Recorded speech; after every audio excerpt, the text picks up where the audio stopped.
সেই দিন চলে গেলাম গণুদির রিসেন্ট ভাইরাল মিষ্টি খাওয়ার জন্য। মিষ্টিটির নাম হচ্ছে ক্ষীরকদম। কেমন, লোকেশন কোথায়, সেটাই আজকে তোমাদের সাথে শেয়ার করব। তো চলো শুরু করা যাক। আসসালামু আলাইকুম, কেমন আছো তোমরা সবাই? আলহামদুলিল্লাহ, আমিও খুব ভালো আছি।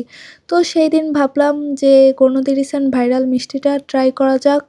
যেই ভাবা সেই আমিও তাড়াতাড়ি করে রেডি হয়ে বের হয়ে পড়লাম। আমি একা যাচ্ছি না, আমার সাথে আমার ফ্রেন্ডও যাচ্ছে। তার জন্য আমি আমার ফ্রেন্ডের জন্য ওয়েট করতেছি। ওয়েট করতে করতে আমার ফ্রেন্ড চলে আসছে। তো পরে আমরা একটা রিক্সা করে চলে যাচ্ছি আমাদের গণুদি বন্দরে, আমাদের লোকেশনে। সেই দিন আকাশের ওয়েদারটা অনেক জোস ছিল, তার জন্য আমি একটু আকাশের ভিডিও করে নিলাম। কথা বলতে বলতে গণুদি বন্দরে চলে আসলাম। হাঁটতে হাঁটতে চলে গেলাম মিষ্টির দোকানে। মিষ্টির লোকেশনটা হচ্ছে শচীন ঘোষে, তোমরা পেয়ে যাবে। মিষ্টিটার নাম হচ্ছে ক্ষীরকদম।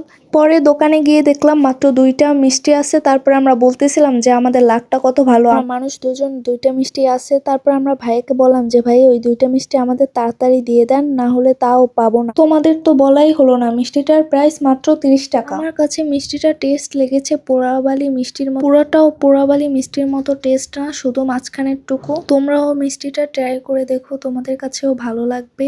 মিষ্টি খাওয়া শেষে আমি পরে একটা টক দই নিলাম। টক দইটা আমার কাছে মোটামুটি ভালোই ছিল। টক দইয়ের প্রাইস ছিল মাত্র 20 টাকা। খাওয়া দাওয়া শেষ, এখন আমরা বাসায় চলে যাব। তোমরা কে কোথা থেকে আমার ভিডিও দেখো সেটা কমেন্ট করে জানিও, আর ভিডিওটা কেমন লেগেছে তাও কমেন্ট করে জানিও। তো আজকের ভিডিওটা এই পর্যন্তই। সবাইকে আল্লাহ হাফেজ।